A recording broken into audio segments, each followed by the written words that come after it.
August 6, 1945, Hiroshima. The first warhead in the only nuclear war was detonated. August 9, 1945, Nagasaki.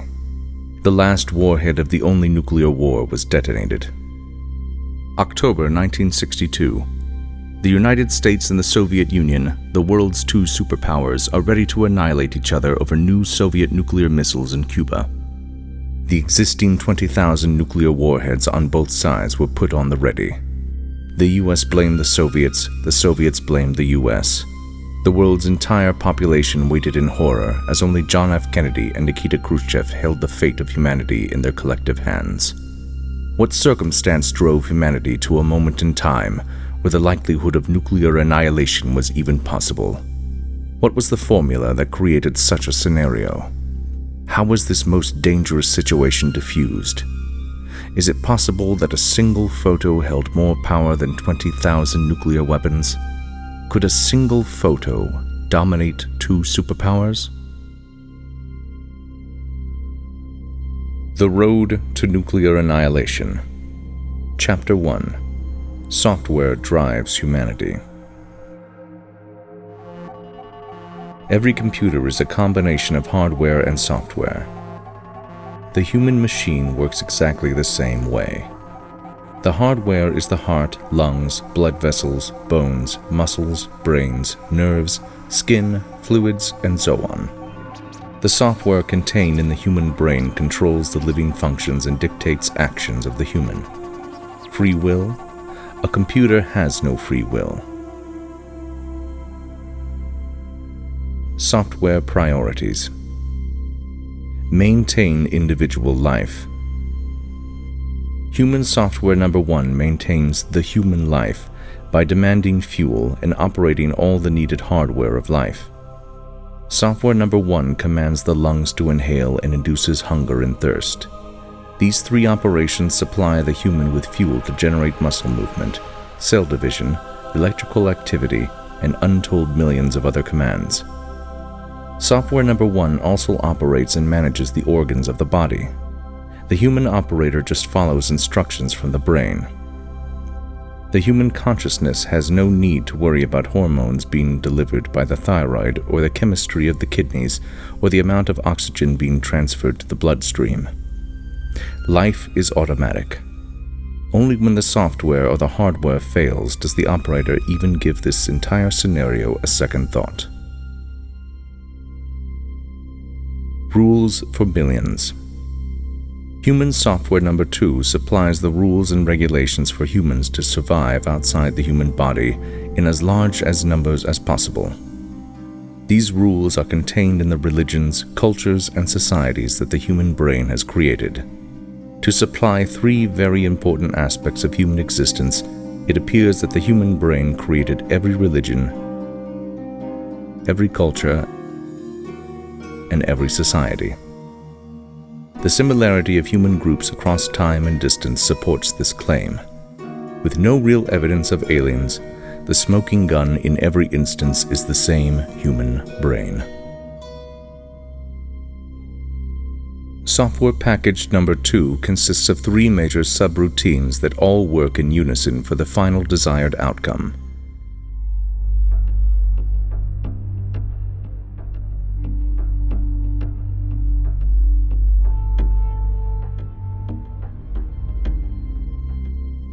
Subroutine number 1. Subroutine number 1 demands the manufacture of additional humans. Go forth and multiply is the creed of any successful organization. If this is not the number 1 priority, then extinction is inevitable. Subroutine number 2. Subroutine number 2 supplies rules and regulations that manufacture the best quality humans and keeps as many alive as possible. So far, these rules have manufactured 7+ billion members of the human club. Subroutine number 3. Subroutine 3 is directly related to the near-nuclear holocaust that took place in 1962 between the Soviets and the Americans. The third subroutine is a mechanism in the human brain that generates technology by tricking humans into conflict.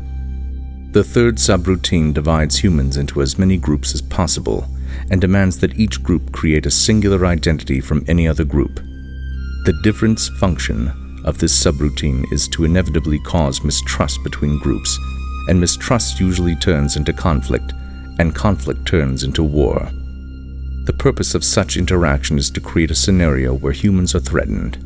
When a human is threatened, the human must think or die.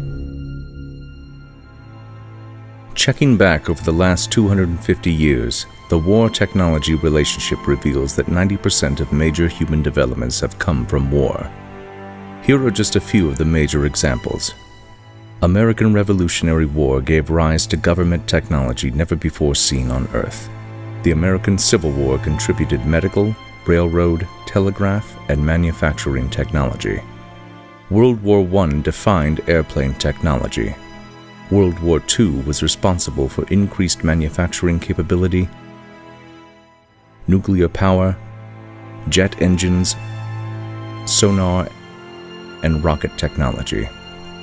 Korean War added to jet plane technology. Vietnam War added more medical and helicopter technology. Cold War gave humanity space travel and a moon landing. So why do humans fight? If humans were not forced to fight, humanity may still be living in caves. Conflict between human groups usually results in three byproducts: dead humans, monuments to the dead humans, and amazing technology. Chapter 2. The photo worth 300 million human lives. The first and last nuclear war was fought between August 6th and August 9th, 1945. It was a very short war. 300,000 Japanese were vaporized, burned to death, crushed, or died of radiation exposure. This number of slain humans pales in comparison with the 60 million lost in the rest of the war, but it was the manner in which they died that makes these dead humans special. Lucky for humanity, someone bothered to take notice and record the event. If we follow the path of all preceding humans, the Americans and the Soviets will mistrust and eventually hate each other over several shallow, skin-deep differences, because that is what humans do.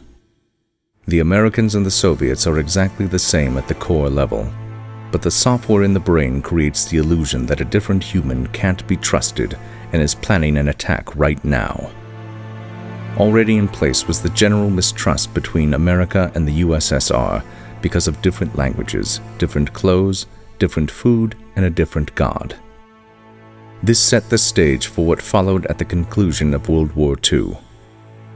Starting in 1948, when the Soviets acquired the atomic bomb, the two superpowers pushed their chemists and engineers to develop any new technology that involved weapons, nuclear or conventional. The race was on, and all humanity was either going to suffer the consequences of a full-scale nuclear exchange or just simply survive. The scientists of both countries did not disappoint. With survival the ultimate goal and with zero budget restraints, this competition between the United States and the Soviet Union accomplished the impossible in only 20 years. Besides building thousands of nuclear weapons, American and Soviet technology conquered space in low Earth orbit and eventually flew two humans to the moon for a stroll and then flew them back safely.